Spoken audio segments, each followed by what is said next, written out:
ذاتما وشاول أنا أرغب أبراكيان من شاي من ناول أبو ذات المبرد أكري أركال أكيان ودور مجيدا أبو من شما وناول أكري أرغب أبراكيان ويشفني الرجال أبو ذاتما أولى أركال أكيان وتاير فيك يا أبو بعد خولە پیزە ساڵانی چلەکانی سەدەی ڕابردوو کوردستان لەو پەڕی بێهیوایی و خەمباریدا دەژیا. دەسەڵاتی حکوومەتی پاشایی عێراق لە ترۆپشی لوودبەرزیدا بوو. بەڵام ڕاستیەکەی لە پشتی پەردەوە بەریتانیا حکمی دەکرد و عێراقیەکانی شتەنیان نمایشی دەسەڵاتی ئینگلیزەکانیان جێبەجێ دەکرد. لەو سەروبەندەدا کەسایەتێکی بەهێز زەرکەوت و گروپێشی یاخیبوونی دژی ڕژێمی پاشای عێراق دروست کرد. ئەو کەسە خولەپیزە بوو. خولەپیزە ناوی تەواوی مەحموود مەحەممەد ئەمین و خەڵکی گوندی چەمیاڵی ناوچەی شارباژێڕە. ئەم خانەوادەیە لە عەشیرەتی بێسەرین. خۆی و براکانی بەناوەکانی تاهیر و تالیب و ڕەحیم لە ڕژێمی پاشایی عێراقی یاخیبوون و دواتر ژمارەیان زیادی کرد بۆ نزیکەی 20 کەسێک. لە 15 ئەیلولی ساڵی 1940 مەفرەزێکی پۆلیس بە سەرۆکایەتی باشچاوەش حەمە ئەمین بانیشاری هەڵیان کوتایە سەر گوندی چەمیاڵی شارباژێڕ و دابارینە سەر ماڵی حەمەی مینە ڕەش بە نیازیگرتنی تاهیر یاخود مەحموودی کوڕی. باشچاوەش دەڵێت مەحموود سەربازی هەڵاتووە و لەگەڵ خۆمان دەیبین. پیرۆزخانی دایکیان زۆر هەوڵ دەدات، بەڵام حەمە ئەمین بانیشاری کە فەرماندەی ئەو مەفرەزە پۆلیسەیە تووڕە دەبێت و دەڵێت هەر بە تۆبزی دەیبەم بۆ مەخفەر. خولەپیزەش لەو کاتەدا نەخۆش دەبێت، بۆیە بە قسەی ناکات و خۆی بەدەستەوە نادات. وەک دەڵێن باشچاوەش وتوێتی خولە ئەگەر خۆت نەدەی بەدەستەوە 29 کەسم کوشتووە بە تۆ دەیکەم بەسی، تەرمەکەشت دەدەم بە سەر پشتی ئەسپەکەمدا و دەیبەم بۆ مەخفەر. پیرۆزخان قورئانێک دەبات و دەڵێت بیکە بە خاتری ئەم قورئانە وازمان لێبێنە، خولە ناخۆشە کە چاک بوویەوە خۆی دێت بۆ مەخفەر. بەڵام حەمە ئەمین بانیشاری پاڵدەنێت بە پیرۆزخانەوە دەکەوێت و قورئانەکەش دەکەوێتە سەر زەوی. ئیتر خولەپیزە هاوار دەکات و دەڵێت دایە خۆت لادە، بەخوا مادەم ئەو قورئانەی خست و پاڵی بە تۆنا، ئیتر هەمووشت تەواو بوو. تەقەی لێ دەکات و هەر لەوێدا حەمە ئەمین بانیشاری دەکوژێت. ئیتر لێرەوە سەرەتای هەڵاتن و یاخیبوونی ئەو خانەوادەیە سەری هەڵدا. خزمانی عەشیرەتی بێسەری و کەسوکاری خولەپیزە دەڵێن حەمە ئەمین بانیشاری دۆستی نزیکی خولەپیزە بوو، هاوڕێ و ئاشنای یەکتر بوون.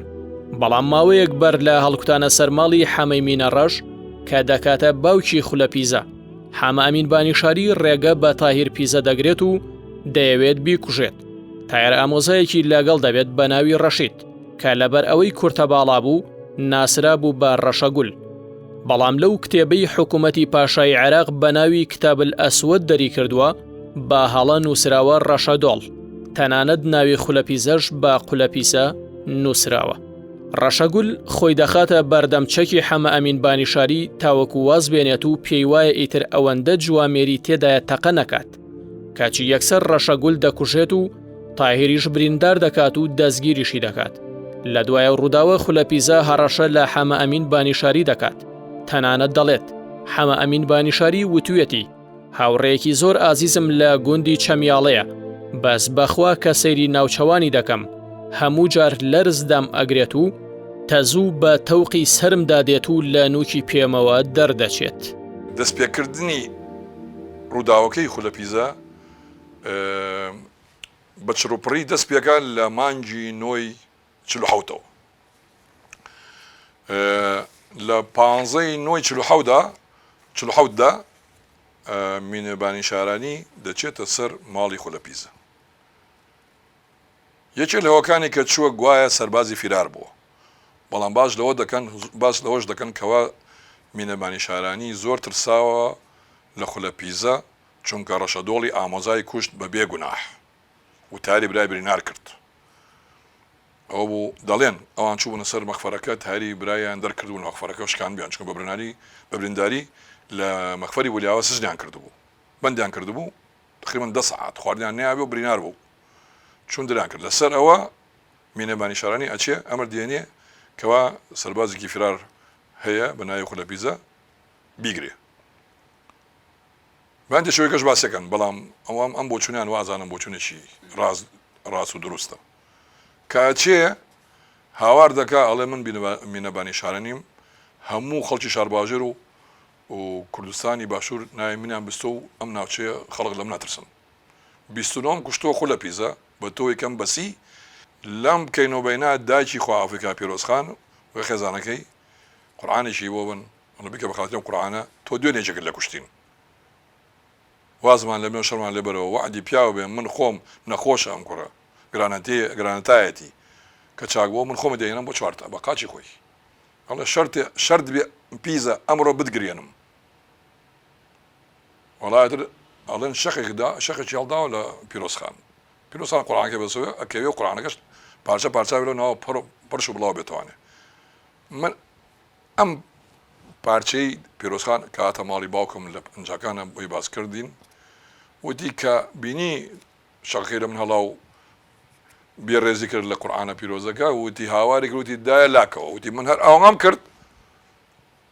ڕوون کرداو لاوەتی فیشەک بەلای منە جزای کرد تیای ناوچانی کوشتی پۆلیسیانی کە لەگەڵا بوون هەموو ڕایان کرد وەڵایەتر پاژە وتی زوو چیمان توانی کۆمان کردەوە و ڕۆشتین وازم چون بە شاخی سورچی و هەڵوەند نازان بزەبت کام شاخان بەڕاستی لەسەر خولەپیزە ئێمە هەندێشتمان دەماودەمی ئەوێستا وەختە من لە ئیبتیدایی بووم لە سەرەتایی بووم نادەم بەڕاستی شەوێک تەقە دروست بوو تەقەکرا لە مەرکەزەکەی پێنجوێن ترە ئەو مەرکەزەوەک و دایرەی پۆلیس و مدیر ناحیە و هەموو دایرەکان ئیدارە لێوێ بوون تەقەکرا هەموو پێنجوێن شڵەژا وتیان خولەپیزەیە ناوی خولەپیزە من لەوە بیست ئیتر دوایی خولەپیزەیە مەشهور بۆ کۆزانن زیاتر ممکنە خەڵقی ناوچەی شارباژێر کە لەو تەمەنە ژیابن زانیاریان زیاتر بێ بەڵام ئەوەی کە ئێمە زانین و لە دەماودەمی خەڵک بیستومانە خۆی عسکەری فرار بووە چوونەتە سەری کابرایەک بارچاوەشیان پێوە داوختە لەگەڵ مەفرەزەیەکی پۆلیس بە ناوی حەمەمین بانی شاری وازانم چوەتە سەری و تر ئەڵێن داکی کە پیزە قورئانێکی هێناوە و توێتی بیکە بە خاترم قورئانە واز لە کوڕەکانم بێنە و ئەویش گوێی نەداوەتێ بووە بە تەقە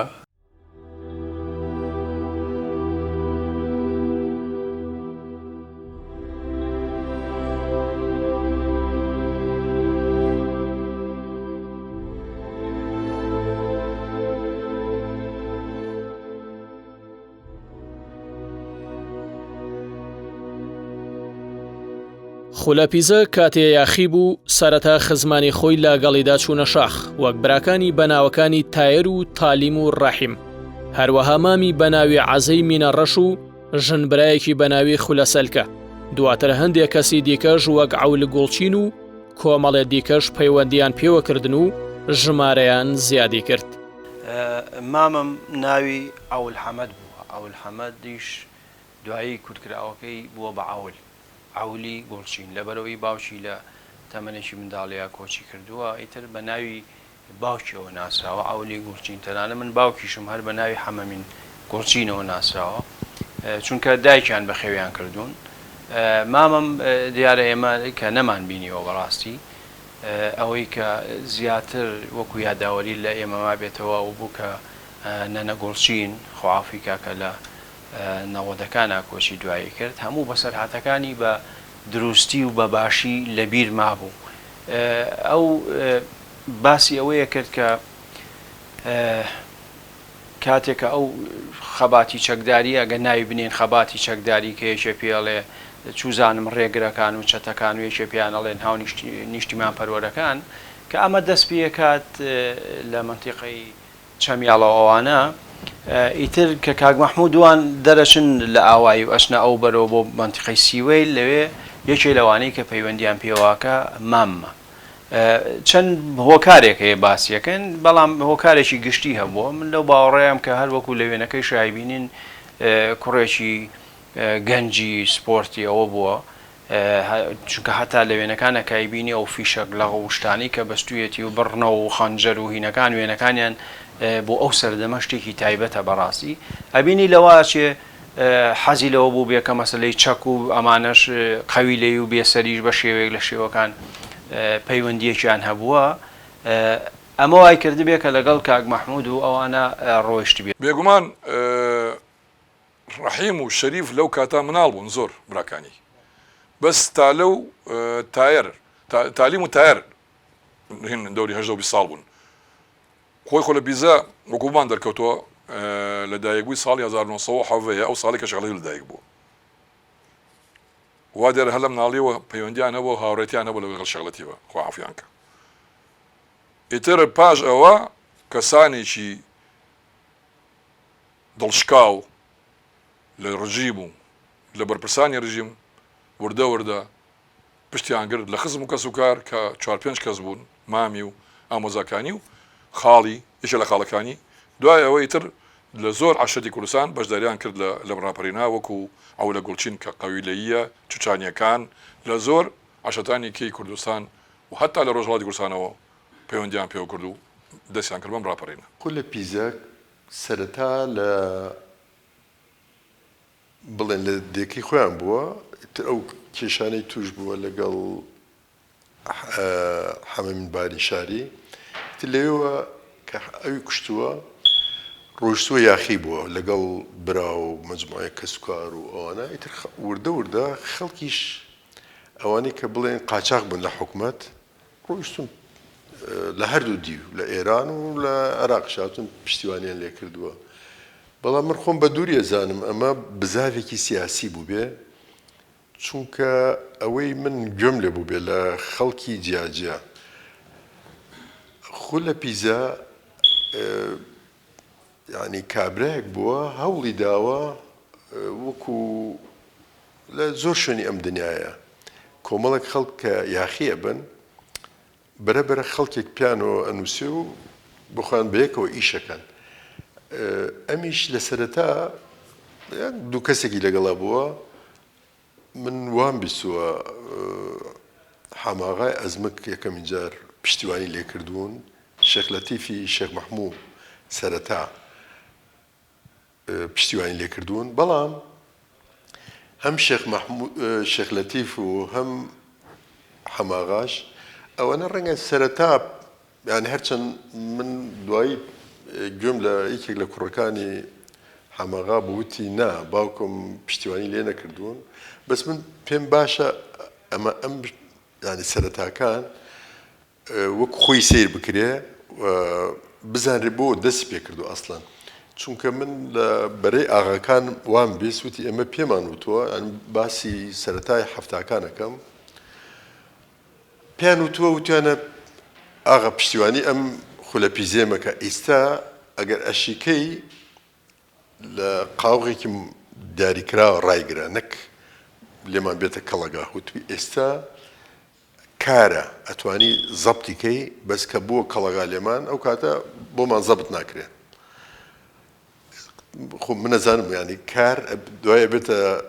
ساورێن یان تەگا بەس هەروە بۆ سۆحبەتی نەکە ئەو ینی قسەی خەڵکرد بۆ باسەکەم من خۆ لە پیزە لەو منطقەی سیوەیل کە جوڵاوەتەوە لە منطقەی شارباژێر بە گشتی ینی هەر لە شارباژێرەوە ینی بڵێن ئەو دیوی گۆیژە ئەزمڕۆ دەست پێ کردو تا ئەگاتە منطقەی سورکێ و لەو منطقانە بووە بە گشتی جوڵاوەتەوە زۆر جار بڵێن حکومەت ویستی پەلاماری بدا ئەم لە پۆلیسی کوشتووە و لە عسکەری کوشتووە ینی کابراایکی بڵێن وەکو گروپێکی گورجگۆڵ و چالاک بوون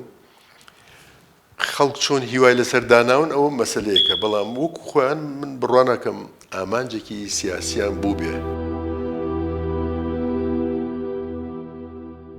عشیرەتی بێسەری و بنەماڵەی خولەپیزە پێشتر و دوای یاخیبوونەکەشیان پەیوەندیان بە خانەوادەی شێخ مەحموودی حەفیدەوە هەبوو. زیاتر لەگەڵ شێخ لەتیفی کوڕی شێخ مەحموودی حەفید پەیوەندیان بەتین بوو. ئەو بە هەموو شێوەیەک هاوکاری کردوون. ئەوەی کە من زانیاریم هەبێ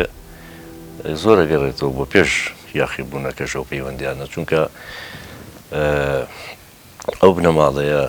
کە بەشێکن لە عشیرەتی بێسەریش لە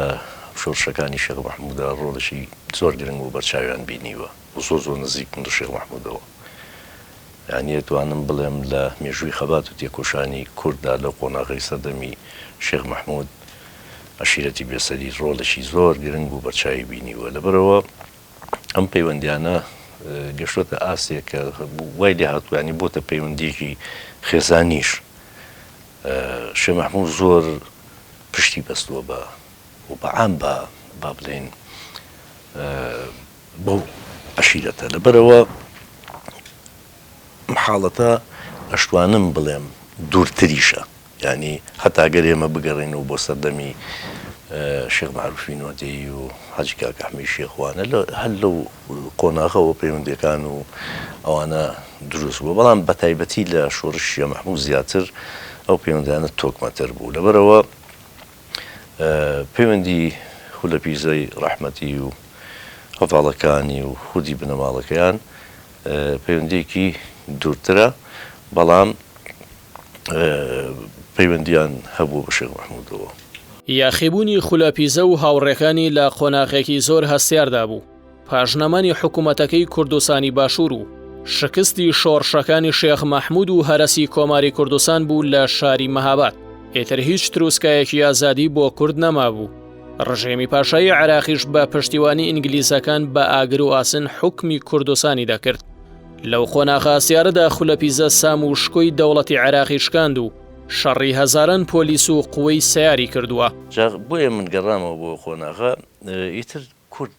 بارودۆخی کورد لە باشووری کوردستانە لە بارودۆخێکی زۆر ناخۆش و نائومێدی و بەتایبەتی دوای ڕووداوەکانی 1930 بەردەرگی سەراکە دوا فرسەت بوو کە کۆمەڵی گەلان ئەسبەتەل ئومەم هێستا ئەو چرکە ساتە خەڵکی باشووری کوردستان ئومێدێکی هەبوو کە بڕیارەکانی ئەسبەتەل ئومەم ملزەمە و کێشەی کورد ئیلا یەکلایی یەکاتەوە لە باشوور. بەڵام دوای ئەو ڕووداوانەوە هەڵبژاردنەکانی مەزیسی با بڵێن نەواب و پەرلەمانی عێراق وەمانەوە کە هیچ شتێک بۆ کورد مسۆگەر نەکرا، ئیتر وەزئی کوردستان تێگەچێ، ینی وەزئی کوردستان تێگەچێ. جارێک شێخ مەحموود دوای ئەو ڕووداوانە و شۆڕشی 1930 بۆ 30 و وەکو باسم کرد لە کۆتایی جارە کۆتایی بە شۆڕش دێ و شێخ مەحموود بۆ 10 ساڵ دوورەکرێتەوە و دوای 10 ساڵ دێتەوە گەڕێتەوە. ئەو سەردەما 1942 شێخ مەحموود لە داریکەلی گۆشەشی دەکرێت. شێخ مەحموود خولەپیزە بەپێی ئەو زانیارانی کە من هەمە لەو قۆناغیان ماوەیە گەچێتە داریکەلی، ینی ماوەیەک لای شێخ مەحموود دەبێەوە دواییش ئیتر ئەگەڕێتەوە بۆ منتقەکانی شار باژێر زیاتر لەو ناوچەیە کە جم و جوڵ و چالاکیەکانی دژی ڕژێمی پاشایەتی ئەو وەختە ئەنجام داوە. بۆیە چه شێخ مەحموود چه خودی بنەماڵەکە بیان باش بووە ئەم جم و جوڵانە دژی ڕژێم هەبێ بەڵکوم هەم بیرێک لەوە بکاتەوە یان بە شێوەیەک لە شێوەکان جارێکی تر شتێک بکرێتەوە جۆرە ڕاپەڕینە، جۆرە ناڕزایە، جۆرە فشارێک هەبێ لەسەر دەسەڵات کە بەخۆیان بچێتوانی بیر لەوە بکاتەوە کە هیچ نەبێ لە چوارچێوەی عێراقیشە مافی کورد جێگیر بکە. ینی بە تەسەووری من نەک بڵێن خولەپیزە هەڵسێ بەو ڕۆڵ و دەورە، بەڵام شێوازی یاخیبوونەکەی کە دژی ستەم و زۆرداری دەسەڵات بووە لە وەختەیە ئەوە بەشێک بووە لەو هیوایی کە ئەمان هاوکاری بکەن. جا لەو ژۆک و باسم کرد خودی عشیرەتی بێسەری پەیوەندێکی بەهێزیان لەگەڵ شێخ مەحموودا هەبووە و خودی بنەماڵەی ڕەحمەتی خولەپیزەش کە زۆر لە شێخ مەحموود و شێخ لەتیفەوە نزیک بووە پێیان خۆش بووە هاوکاری بکەن بە هەر شێوەیەک بێ لە شێوەکان چووکە ئەو ڕێشی هەڵبژاردووە ئەگەر چی مۆرچێکی سیاسی و ڕێکخراوی پێوە نییە بەڵام بە شێوەیەک دژی ستەم و زۆرداری دەسەڵاتی پاشایەتی بووە لە عێراق ئەو کەسانی کە خولەپیزا بوون کەسی دڵشکاو بوون کەسانە من زۆران تعدایان لێکراوە کە پەنایان بردە بۆ تفەن و زۆر کەسی کەش خاستن سەربازی فیرار پەنایان بردو بەلای خولەپیزە و داوایان کردەوە وەرانگرێ ئەو ئیمانی بە شەڕ نەبوو دژی شەڕ بووە ئەمە یەکێک لە هۆکان بۆ دووهەمیش ئەگەر کەسێکی باش نانسیایە وەری ناگرت چونکە دەوڵەت جاسوسێکی زۆری دەنار پارێکی زۆری سەرفە کرد تا بتوانێت زەفران پێبێنێ تا مانگی 15/9/47 کە مینەبانشاری دەکوژرێ تقریبا 6 مان کەمترە زۆر شت ڕووی داوە یەکێ لەوانە کەەوە بوو قازی لە سێدارەدرا پێشەوە دوایەوە ئەو 4 ئەفسەرەکەمان کە لە هەژدەی لە سێدارەدران لە 96 لە سێدارەدران مەلا مستەفا و هەواڵەکانی لە هەژدەی شش گەیشتە سۆڤێت پاش یەک ڕۆژ لە سێدارەدان ئەمەش خۆی لە خۆی مانایەکی هەیە بێگومان پەیوەندی هەیە بۆ شتەوە لەو 6 مانگە ئەوە بوو پاژان خولەپیزە هەڵسا و ئەوە بینەباران شاری کوشت ینی 6 مانگ ڕووداوێکی زۆر ڕووی داوە لە کوردستاندا ئایا ئەم ڕووداوانە پەیوەندیان هەبووە بەم ڕووداوەوەی کەوا هی خولەپیزە ئەوان بێگومان زۆر کاریگەرە سەریان زۆران پێ ناخۆش بووە و ئەگەر سیر بکەن نووسەر و شاعیرەکانیشمان ژمارەی زۆر لە هۆنراوەی شۆڕەجێری وەکو نەورۆز و ئەیڕەقیب و هەندێکی کە لەم کاتانە وتراون مانایە کوردستان کوڵاوە خەڵک زۆر دڵیان پڕلەقین بووە هەندێک کەس دەڵێن ئەمەندە خەڵک پڕلەقین بوون لە سانەوەی خەڵکی کوردستان پشتگیری هێتەریان کردووە لە کاتی شەڕی جیهانی دووەمدا دژی ئینگلیس ویستیوانە باجی شێوێت تۆڵان لێبسەنەوە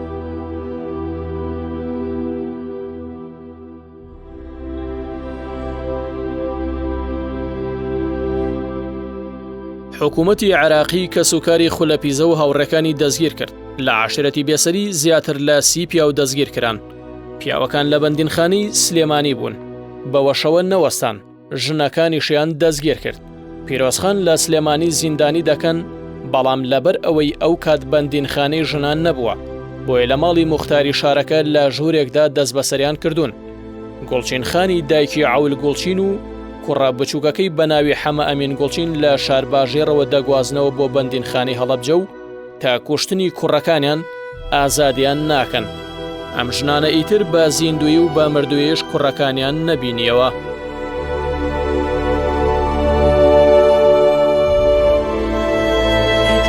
مان نەما هەچیمان بوو گشتی گیران والله ئەوە دایکمەوە براژنە ئەوە دوو سێ براژنە دایکم ئەمە هەمیان گیران لە سجنا بوون لە ماڵی ساڵح میراو بەڵێ ئەو کاتانەی کاکتاری جیلا بە بریناری هێنایان بۆ ئەعدام ئێوە لەکوێ بوون وەڵا هەر یەکەی لە شوێنێ بووی ئەرێ وەڵا هەری دایکتان بر بۆ سەری کاکتار تۆ شووی لەگەڵی ناوەڵا من نەچم من سجن بووم و ئەو سجن بوو جیاو بردیان وتیان وەرە باجی پیرۆز کوڕەکە ئەیدامە کرێ وەرە گەردە نازایی لەگەڵ بکە کە دایکم چوتی وەڵامە کوڕی من نییە ئەیبای لێ کرد وتی بشکە ئەیدام نەکرێ نەیناسنەوە کوڕەکەشیان بان کرد بردیان بە سەیارە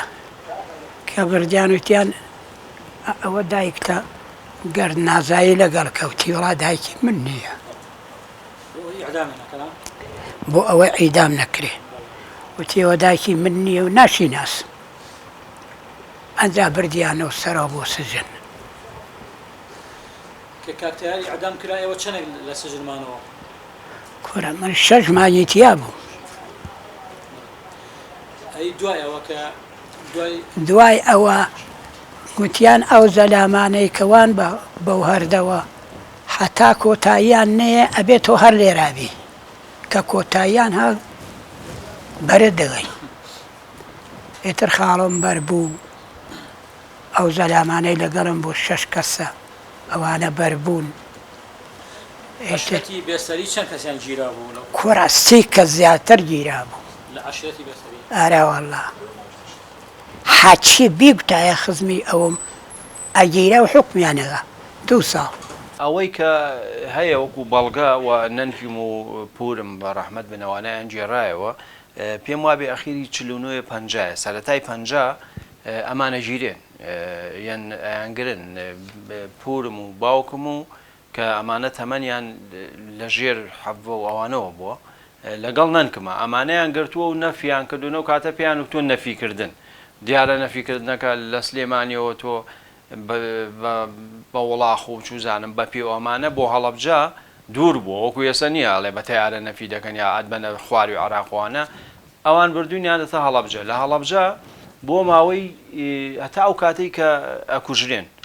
تا ئەو کاتەش لەوێ هەر دەست بەسەرە بن بەڵام چەند جارێکیش باسی ئەوە کراوەکە بە دزیەوە بە تایبەتی باوکم گەنج بووە زەم تەمەنی 11 و 12 ساڵ ئەوانە بووە بەڵام دیارە مناڵێکی ئەویش هەر بزیێو بۆ وەکو براکەی بینیونی ینی مامن بینیەوە هاتووەتەوە مانتیقانە نازانم کوێ بەڵام هاتوونەتە ئەوێ و بەر لە ڕێگەی خەڵک و ئەوە نیە خەڵک خۆشی ویستون ئەوانە یەکتریان بینیوە هەوڵی ڕزگارکردنیشیان داون بەڵام بۆیان نەکراوە بۆیە مامم نەیبینیونەتەوە ینی هەر بەس باوکمی بینیەوە پورم و نەنکمی نەبینیوەتەوە کە نەفیان کردوون یاخود دەست بەسەریان کردوون بۆ هەڵەبجە تەنانەت ئەو کاتێک کە بەریان داون لە پێش ئایانێ نام شاری سلێمانیە لێرەیە لە هەڵەبجە پارچەوەرەقەیەکیش هەتا ئەم ئەخیرێش هەرماوە ئێستاش هەرماوە دڵنیام نووسراوە تاریخێکی پێوەیە کە ئەمانە ئازادن ئەو کاتە هێناونیانەتە ماڵی جەمالی موختار باوشی ئاسۆوان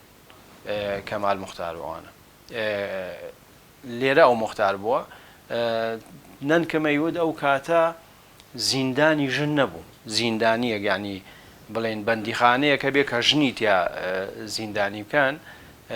لە ماڵی ئەوانە نی ژوورێک هەبووە نەک لە بەرەوەی کە بڵێم خوانە خواست پیاوێکی زۆر باش بووە زۆر هاری کاری کردوون زۆر ڕێزی گرتوون ینی احترامانە وەکەوەی ژنەوە نیە لە مەسایلی خۆمانی عشایری و هینی خۆم کۆمەڵایەتی خۆمانە بە چاوێکی زۆر باشەوە سەیری کردوون و هاوکاری کردوون لە ماڵی ئەوانە میوان بوون بەڵام بە ناوی زیندانەوە دەست بەسەر بوون خولەپیزە تاماوەیەکی زۆری شەوڵی دەدا خۆیان لە شەڕ و گێچەڵ بپارێزن بەڵام پاشکوشتنی تایاری برای ئیتر کەوتە شەڕی سەختەوە یەکێ لەو هەڵە گەورەی گروپی خولەپیزە کردیان کوشتنی حاکم عەبدولباقی ساحب قڕان بوو حاکم عەبدولباقی دادوەری دادگای هەڵەبجە بوو کە سوکاری خولەپیزە دەڵێن تایر و هاوڕێکانی بەشدار بوون و خولەپیزە ئاگادار نەبووە ئەوە بوو لە 5 ئایاری ساڵی 1950 لەسەر پردی پلەی بێمەحکەمە کە لەسەر چەمی سێبۆرانە لە ناڵپارێز حاکم باقی دەکەوێتە بۆسەی تایرپیزە و هاوڕێکانی و دەیکوژن ئەوەی زیاتر کە ناوبانگی دەرکرد لە منتیقەی پێنجوێن کوشتنی کەسێک بۆ حاکمێک بوو بە ناوی باقی حاکم باقی کە ئەو وەختە پێنجوێن ینی هەندێک قەزا و ناحیە حاکمەکان لە مانگی جارێکە چون چی داوا هەبوو لەوێ کۆیانە کردە و ئیجراعاتی قانونی خۆیان لەگەڵەکردن لە هاتنێکیە بۆ پێنجوێن لە پێچی ناڵپارێز کەیسش پردی ناڵپارێزی پێڵێن شوێنەکەی پێڵێن پێچی بێمەحکەمە ئەو وەختە پێچی بێمەحکەمە بەوە نامدراوە جادەکە ئەو نەخراب بووە وتوانە هەر سیارەیەکیش لێرە بکەوێتە ناو شیوەکە یا وەرگەڕێ شۆفێرەکەی محکەمە ناکرێت بەەوە ناویان ناوە پێچی بێمەحکەمە لەویا ئەو حاکمەی کوشت خەڵقیش پێیان ناخۆش بۆیان و حاکمەکە پیاوێکی چاک و خەڵقی شاری سلێمانی ناودار بوون و عایلەیەکی ناودار ئیتر سەبەبی کوشتنەکەی چیە نازانم ئەمە وەکو ئەو شتانی کە من بیستومە لە دوایی شاکە گەورە بوو حرەکەکەی ئەوە هەر خۆی نەبوو بڵێن خۆی و براکانی و چەند کەسێک بن گروپێکیان دروست کرد بوو لەگەڵی بوون گروپەکە ئەڵێن 7 کەسێک بوون وەکو مەفرەزەیەک بوون لە بینی پێنجوێن و شارباژێر و تا ماوەت و تا دەور و پشتی قەڵاتزێ لەو ناوە سوڕاونەتەوە و ڕاستیەکێ ئەبێ ئاماژەی ببێن ئەوەیە کەوا پاش و ئەو ڕووداوەی کەوا مینەبانی شارین تیا کوژرێ کە لە 1547 بوو تا نهایەتی 48 تقریبا تا تاری برای تووشی ئەو شەڕە بوو کە لە ناوپارێز بوو ئەو بەداخەوە ئەو حاکمەی تیا کوژرا کە خۆلەپیزە بەشدار نەبوو لەو شەڕە ئاماژە بۆ بین هەوڵێدا خۆلەپیزە خۆی نەدا لە قەرەی پۆلیس و تووشیان نەبێ خۆیان نەشاردە لە لەشکەوتەکانە بەڵامیتر کە تایاریان لە سێدارەدا ئەو ئیتر خۆی ئەگەڕا بەشۆن بولکەی پۆلیس و پۆلیسا و شەڕی لەگەڵاکردن بەڵام زۆر کەس باسی ئەوەی کردووە ئەگەر زانی بێت پۆلیسێک متەدەینە و ئینسانی پاکە و بە قەزدی کوشتنی ئەوان نەچووە قەت عەزەتیان نەداون حتا کە گرتویانن بەرانداون. لە کۆتاییەکانی مانگیایاری ساڵی 1950 لە شەڕێکدا لە بەردەبەکۆس لە شاخی سورکێ و تاهیر بریندار دەبێت هاوڕێکانی دووری دەخەنەوە بۆ گوندی چەمپارە و لە ڕۆژهەڵاتی کوردستان بەڵام بەهۆی سێخوڕەکانەوە ئاشکرا دەکرێت و دەگیرێت و ڕەوانەی سلێمانی دەکەن لەو کاتەدا دایکی زیندانی دەبێت و دەیبەن بۆ دوادیداری تایاری کوڕی بەڵام دایکی بۆ ئەوەی کوڕەکەی لە سێدارە نەدرێت دەڵێت من ئەوە ناناسم و کوڕی من نییە سەرنجام بەهۆی پیاوەکانی خۆیانەوە دەیناسنەوە و پاشتر لە 24 کانونی یەکەمی ساڵی 1950 بە بەرچاوی خەڵکی شاری سلێمانیەوە لە سێداری دەدەن.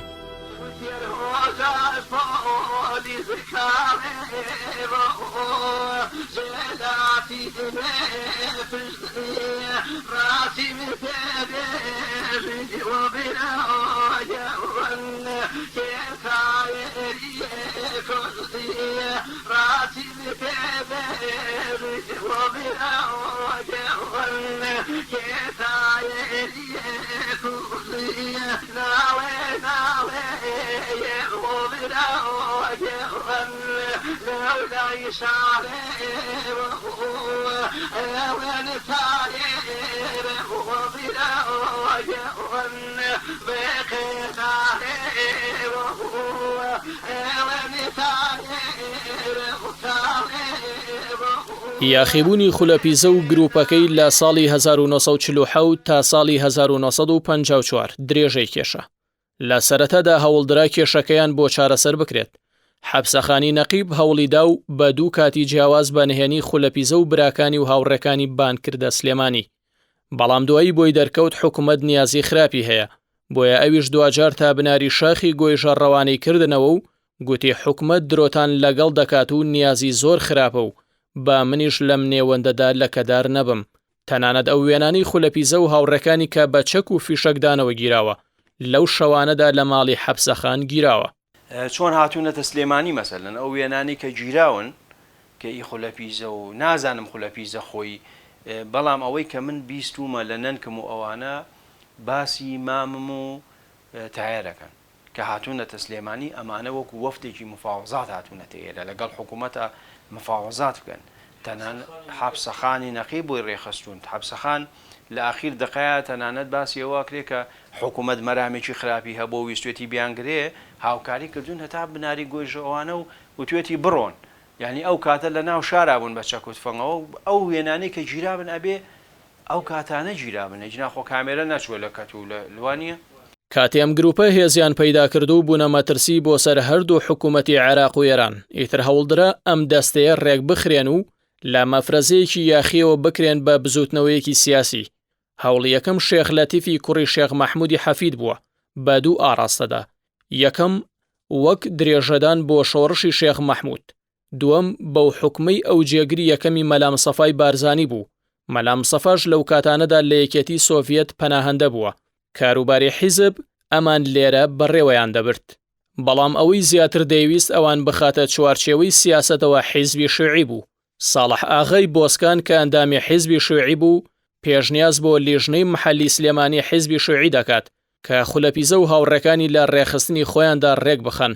بۆ مەبەستەش سەردانی خولەپیزە دەکەن بەڵام دەرەنجامی نابێت. حکوومەتی عراقی ئەو کاتە تەنانە دویستوێتی لە ڕێگای گفتوگۆ ئاخر خۆ گفتوگۆ لەگەڵ چەتەیە ئەکرێ کاکە ینی وانە ئەگەر چەند چەتەیەکەن و بەم شاخەوە حکوومەتەوە توانێت بیانگرێ و بیان بە بەڵام هاتووە گفتوگۆشی لەگەڵا کردوون ینی تۆ ئەگەر لایەنە سیاسیەکەی ئەوە نیە لایەنی دیبلۆماسی وینەکەیشی بخەیتە بەرباز کەواتە ئەمانە هین نین ینی بەو معنایی کە خەڵک پێیانەڵێ چەتە تەنانەت مەسا خەڵکی وەکو مامۆستا جەمال لەبەز وەکو کەمال مامۆستا کەمال مەسەر وەکو کاگە کەرمی ساڵحی ڕەشە ئەمانە هەمووی بەڕێز و بە جوانی باسییانەکەن یعنی جەمال لەبەز ئەڵێ ئەگە چەتەش بێ چەتەیەکی باشتیە. ئەمەم لە حەمەی مەلاکەری بیستووە کاکە حەمە جارێک باسی خولەپیزەوە ئەمانە کرا ئەویش وتی ئەو وەختە حیزبی شوێعی چالاکی هەبوو لە منتقەی سلێمانی وتی بیرمان لەوە کردەوە کە ئەم حرەکەیە بۆ هەوڵ نەدەین بەکاری بێنین یا ئیستیغلالی کەم بیکەن بە حرەکەیەکی نیشتمانی و دژی حکوومەت و دژی ڕژێمی ئەو سەردەمەی پاشایەتی و ئەمانە ئەڵێ بۆ ئەوە منیان نارد کاکە حەما ئەو وەختاڵێ من فەقێ بووم لە سلێمانی ئەم خوێن بەڵام ئەندامی حیزبی شوێعی بووم و ئەندامێکی چالاک بووم کۆ خۆیڵە کاکە حەما من ئەمەم لەوە بیستووە لە زمانی ئەوە ئیژارمەوە نازام تا چ ڕادێک ڕاستە بەڕاستی ئەڵێ تر منیان ناردە ناویان چوون پەیوەندیم لەگەڵ کردن و قسە بۆ کردن کە هەندێ ڕێخستن و تەنزیمیان کەین بۆ سیاست و ئەم حرەکەی ببێ بە حرەکەیەکی سیاسی. لە ساڵی چلۆشتا مامەسا ئەکرمی ساڵش دەڵێ وەفدێکی پارتێک چوون بۆ لای خولەپیزە دوو کەس بوون داوایان لەگەڵ چە ژێرباڵی پارتەکانەوە من لە چلۆشتا ینی لە 15 نوێی چلۆ حەدا دەستی بکرد یعنی لە ماوەی چەند مایەکە ئەوان چوون داوایان لەگەڵ بێتە ژێرباڵیانەوە دوایی دەرکەوتووە کە ئەمە پارتی کۆمۆنیست بووە و یەکێ لەو کەسانەی کە لەوە وەفدا بوون مامۆستا حەمی مەلاکەریم کە کابرایکی ناسراوی خوێنەوارێکی کوردی بەناوبانگ و ئینسانێکی بەڕێز و محتەرمی خۆتان ئاسایی یەکێ بۆ لە ئەندامی وەفدا داوایان لەکرۆ بچە ژێر باڵیانەوە توانە بە تەنیا تۆ تیاچی بەبییر بۆچوونی من شەڵا بشواتە ژێر باڵیانەوە لەگەڵانە شۆڕشی بکردای خەواتی بکردایە و لەو باوەڕام کەوا زیاتر شتام کردای و ماوەشی دوور زیاتر بمایەتەوە وەرە و مردن لەلای خواوە دێ بەڵام بەداخەوە کە ئەوەی نەکردو لەلایەکی کەوانە وەکو باسم کرد شێخ لەتیفی شێخ محەممەد کەسکردیە جێگیری یەکەی مەلا مستەفا بووە پشگیری خولەپیزە بووە هەواڵەکانی ئەمە لە ژۆن دەکومنتە هاتۆ کە کەبان وەزەر و مامۆستا جەمال نەبەز بڵاویان کردوتەوانێ و لە هین هاتۆ لە بەرقی سەفارەتی بریتانی لە بەغا بۆ لەندەن دەڵێ عومەر عەلی شێخ لەتیفی گرت و نەفی کرد لەسەر ئەوەی پشگیری خولەپیزە بووە ئەمانە هەموو دەکومنت هەیە ئەم شتانە باشە ئەگەر سکردێری ئەگەر جێگری یەکەمی مەلا مستەفا پشگیری کەسێ بوو بێ ئایا پارتی دموکراتی کوردستان